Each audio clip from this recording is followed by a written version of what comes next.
যারা বলেছিলে যে আমার মেয়ে নাকি আরিয়ানকে সহ্য করতে পারতো না, তারা দেখো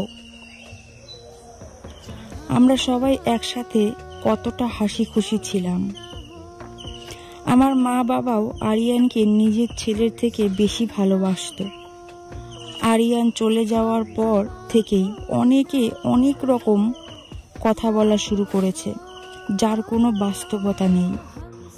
জানি না তোমরা এইগুলো কেন করছো, তোমাদের মন বলে কি কিছু নেই?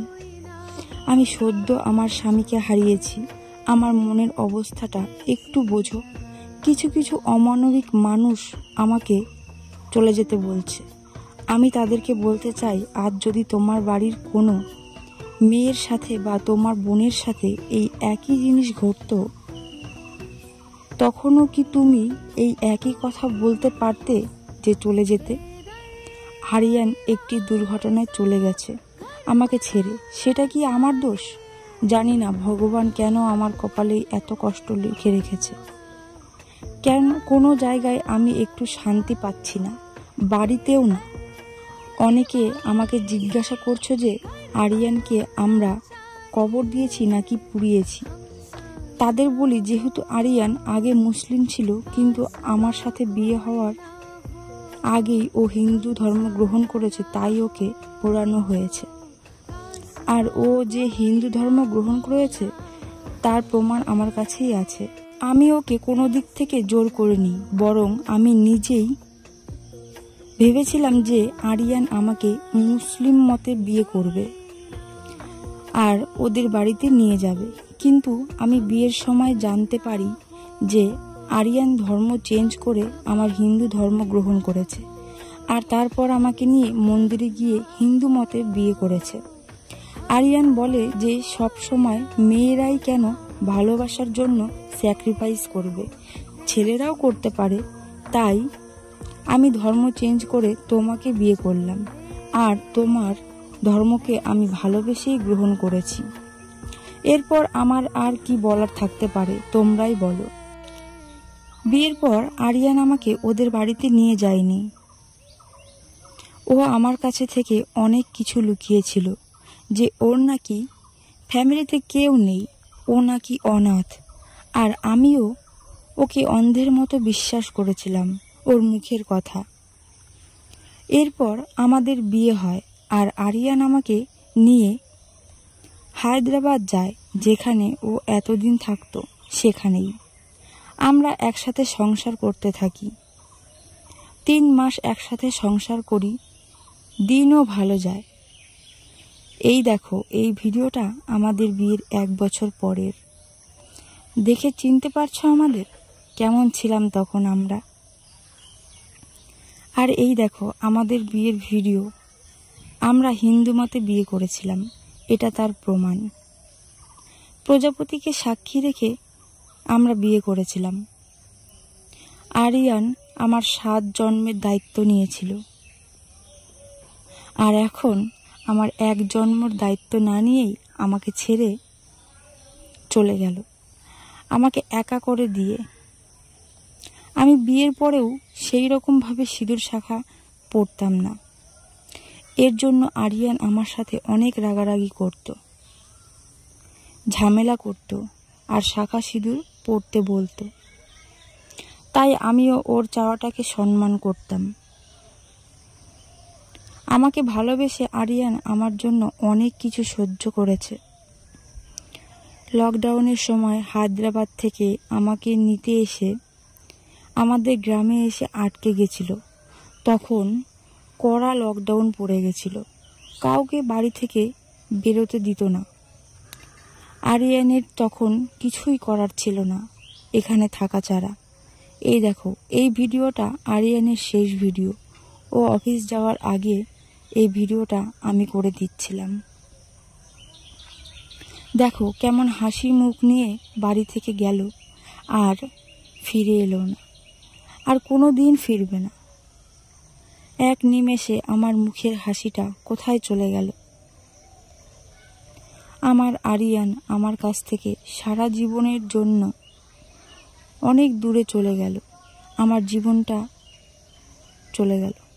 এই ছোট্ট ড্রেসগুলো আরিয়ান খুব একটা পছন্দ করতো না, তাই আমিও আগে পড়তাম না।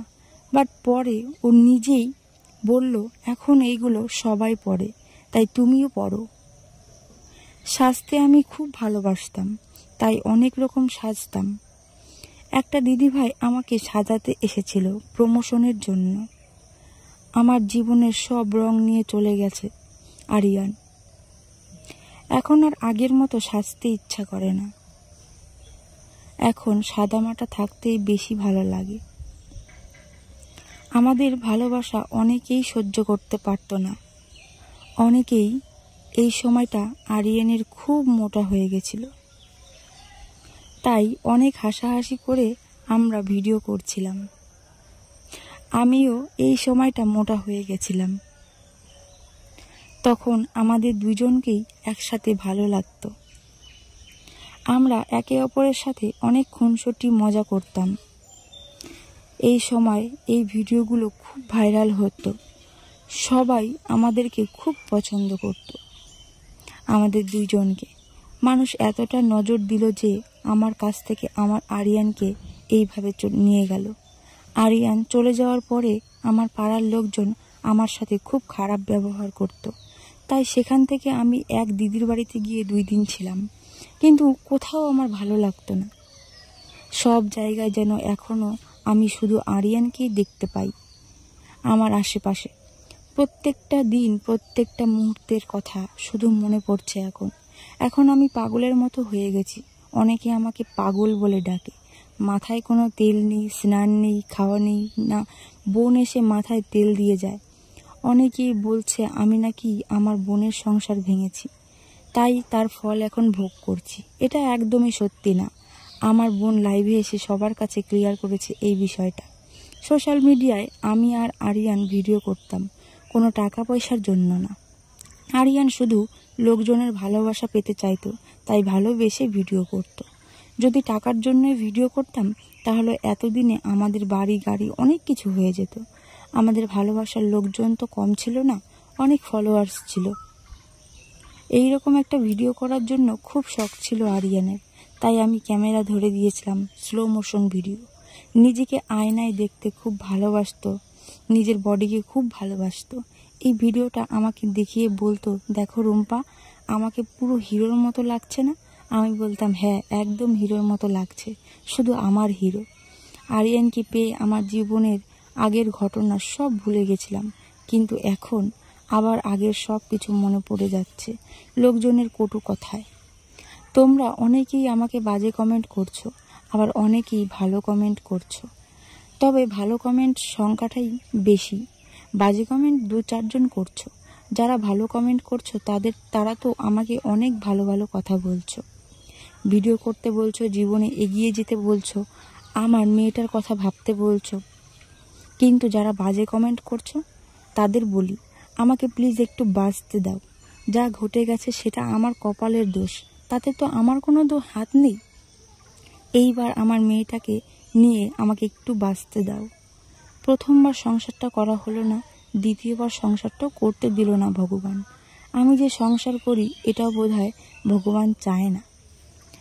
আরও অনেক কিছুই বলার আছে, 2-1টা কথা বলে এগুলো কিছুই শেষ হবে না। আবার অন্য একদিন বলবো। তোমরা সবাই ভালো থেকো।